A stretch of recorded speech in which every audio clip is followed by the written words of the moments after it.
शेती माझी प्रयोगशाळा या यूट्यूब चॅनलमध्ये मी आपलं स्वागत करतो. या चॅनलवर आपण नवीन असाल तर या चॅनलला सबस्क्राईब करा. या चॅनलचे नवनवीन व्हिडिओ पाहण्यासाठी बेल आयकॉन नक्की दाबा. आपणास व्हिडिओ आवडल्यास लाईक आणि शेअर अवश्य करा. नमस्कार, मी डॉक्टर मच्छिंद्र बांगर. महाराष्ट्रातील आणि देशातील हवामान परिस्थिती संदर्भात ताजा अंदाज देणारे आपण बघतो. एकापाठी एक WD उत्तर भारतामध्ये सरकण्याची शक्यता आहे. त्याचा मैदानी भागापर्यंत परिणाम होणार आहे. सध्या महाराष्ट्रात देखील ढगाळ परिस्थिती वाढली आहे. एकूणच या सर्व परिस्थितीचा हवामानावर काय परिणाम होणार आहे हे आपण या व्हिडिओमध्ये बघणार आहोत. यापूर्वीच्या व्हिडिओमध्ये सांगितल्याप्रमाणे आज 22 तारखेला उत्तर भारतातील जम्मू काश्मीर, लेह लडाख, पंजाबपर्यंत WDचा प्रभाव पडणार आहे. उत्तराखंड, दिल्ली, NCRपर्यंत सुद्धा त्याचा प्रभाव निर्माण होऊ शकतो. राजस्थानच्या बहुतांश भागात गारपीट होण्याची शक्यता आहे. त्यामुळे पहिल्या WDचा प्रभाव आजपासून सुरू होतोय. उत्तर भारतामध्ये धुके, थंडी कमी झाली आहे. आपण हा अंदाज जेव्हा 3 दिवसासाठी पुढे सरकवतो तेव्हा जरी जम्मू काश्मीर, लेह लडाखमधील WDचा प्रभाव सौम्य झाला तरी राजस्थानमध्ये दिल्ली, पंजाब, हरियाणा, उत्तर प्रदेश, उत्तराखंड आणि हिमाचल प्रदेशमध्ये ऑरेंज अलर्ट देण्यात आला आहे. दरम्यान या ठिकाणी गारपीट, बर्फवृष्टी, पाऊस हा एक मोठा प्रभाव निर्माण होण्याची शक्यता आहे. हा येणारा पहिला WD 24 तारखेपर्यंत प्रभावी राहील. मात्र 24 तारखेला याचा प्रभाव कमी होतोय. पुन्हा एकदा पंजाब, हरियाणा, पश्चिम राजस्थानमध्ये धुके वाढतील. तर एक कमी दाबामुळे तामिळनाडूमध्ये पुन्हा पावसाळी परिस्थिती निर्माण होण्याची शक्यता आहे. आपण वेदर अलर्टमध्ये बघतोय उत्तर भारतामध्ये एकापाठी एक WDमुळे सर्क्युलेशन सरकत आहेत. त्याचबरोबर एक सर्क्युलेशन उत्तर प्रदेशच्या पश्चिम भागामध्ये आणि एक अरुणाचल प्रदेशच्या दरम्यान पूर्व भारतामध्ये सक्रिय होत आहे. आपण 21 जानेवारीपर्यंतचा जर महाराष्ट्राचा अंदाज बघितला तर थोडं हलकंसं वातावरण सांगलीमध्ये शिडकाव्याच्या स्वरूपात तयार झालं होतं. लातूर आणि नांदेडमध्ये हलका शिडकावा झालेला होता गेल्या आठवड्यामध्ये. बाकी महाराष्ट्रामध्ये कुठेही पावसाची नोंद झालेली नव्हती. मात्र आपण 1 जानेवारी ते 21 जानेवारी हा जर संपूर्ण कालावधी बघितला तर या कालावधीमध्ये पालघर आणि ठाणे या जिल्ह्यामध्ये पावसाची नोंद 1 तारखेलाच झालेली होती. हे आपल्या सर्वाला माहिती आहे. त्यानंतर मग थोडं पावसाचं वातावरण किरकोळ स्वरूपामध्ये आपल्याला अहिल्यानगर, छत्रपती संभाजीनगर, जालना, परभणी, लातूर, नांदेड, कोल्हापूर, सांगली, सातारा आणि पुणे या जिल्ह्यामध्ये तयार झालं होतं. अतिशय किरकोळ होतं.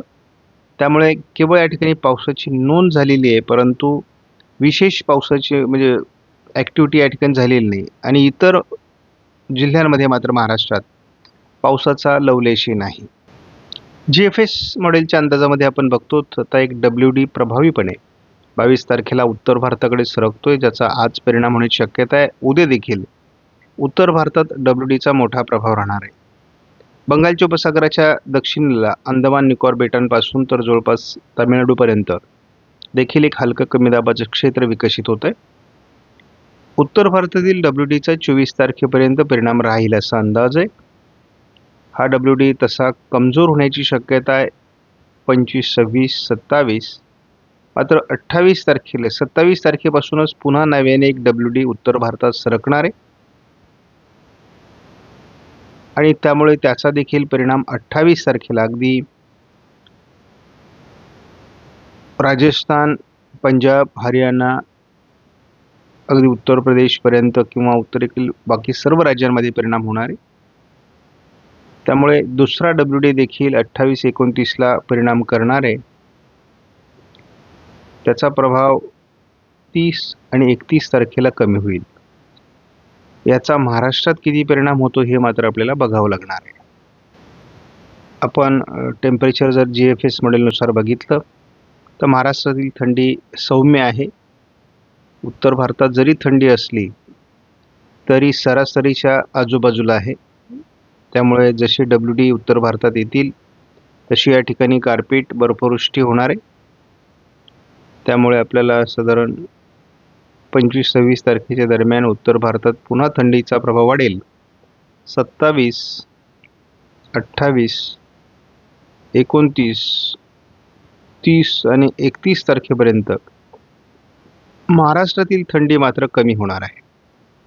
या ठिकाणी आपल्याला थोडं थंडीचा प्रभाव संपल्यासारखं देखील वाटण्याची शक्यता आहे, खास करून महाराष्ट्रात. CFS मॉडेलनुसार आता उत्तर भारतामध्ये प्रभावी WD येण्यासाठीचं वातावरण तयार होऊ लागलं आहे. त्याच दरम्यान एक हलका कमीदाब देखील दक्षिण कर्नाटक, दक्षिण रायलसीमा, तामिळनाडू आणि केरळमध्ये प्रभाव टाकण्याची शक्यता देखील आहे. पुढच्या आठवड्यात देखील साधारण 28 जानेवारी ते 4 फेब्रुवारीच्या दरम्यान पुन्हा एक मैदानी भागाकडे WD सरकण्याची शक्यता आहे. फेब्रुवारीत विशेष महाराष्ट्रासाठी वातावरण नाही आहे. उत्तर भारतात WD सरकत राहतील. मार्चमध्ये तीच परिस्थिती आहे. मात्र एप्रिलमध्ये वातावरण महाराष्ट्रामध्ये बदलेल. मेमध्ये देखील भारताच्या अनेक राज्यांमध्ये जोरदार पावसाचा अंदाज येतो. शिवाय अरबी समुद्रात एक वादळी सिस्टम देखील विकसित होतील.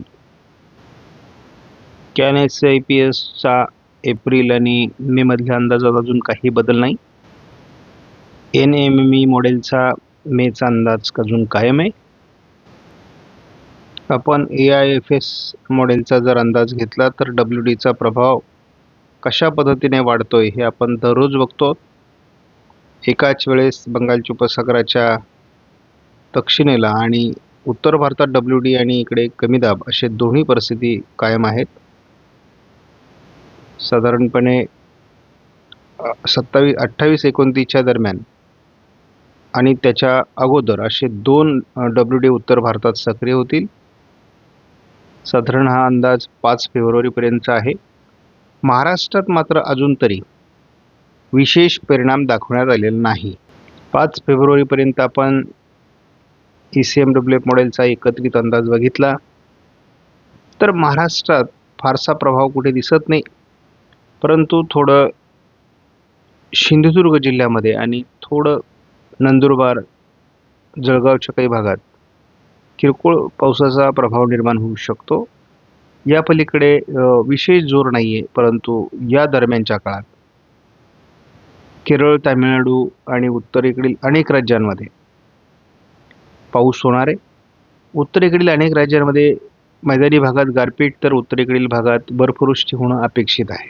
याचा देखील आपण 5 फेब्रुवारीपर्यंतचा अंदाज बघितला तर मैदानी भागापर्यंत म्हणजेच अगदी झाशीपर्यंत या पावसाचा प्रभाव निर्माण होणार आहे. थोडं गुजरातच्या काही भागामध्ये किंवा राजस्थानच्या बहुतांश भागामध्ये, दिल्ली, पंजाब, हरियाणा, उत्तर प्रदेश, हिमाचल प्रदेश आणि उत्तराखंड, जम्मू काश्मीर, लेह लडाख या सर्व राज्यांमध्ये मोठा प्रभाव पडणार आहे.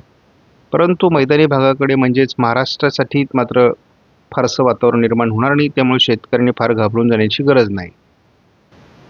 सध्या आपण बघतो की उत्तर भारताकडून WD प्रभावीपणे सरकत आहेत आणि त्याच वेळेस महाराष्ट्रामध्ये ढगाळ वातावरण वाढलेलं आहे.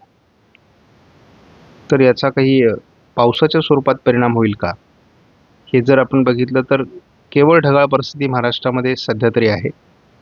पावसाचं क्षेत्र तयार होईल असं प्राथमिकदृष्ट्या वाटत नाही, कारण हा जो WD आहे किंवा पश्चिमी विक्षेप आहे हा थोडा राजस्थान, गुजरातवर परिणाम करतोय, परंतु तो महाराष्ट्रात फार परिणाम करणार नाही.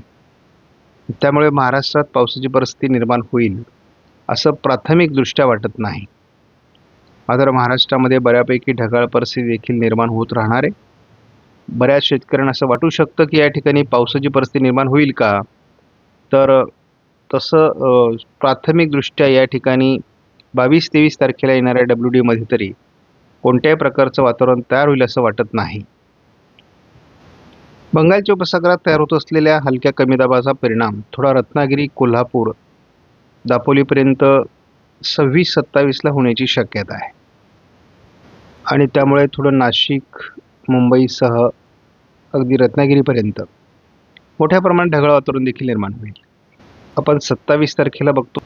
शिवाय आपण बघतो महाराष्ट्रामध्ये बहुतांश भागात ही ढगाळ परिस्थिती निर्माण होते. या ढगाळ परिस्थितीमध्ये मात्र थोडं पावसाचं वातावरण निर्माण होण्याची शक्यता आहे आणि हा विशेष करून कमी दाबामुळे तयार झालेलं वातावरण असल्यामुळे यामध्ये गारपीट असणार नाही. 30 जानेवारीला जे काही वातावरण महाराष्ट्रामध्ये ढगाळ स्वरूपात तयार होईल आणि खास करून हे वातावरण थोडं उत्तर महाराष्ट्र आणि मराठवाडा विदर्भामध्ये असणार आहे.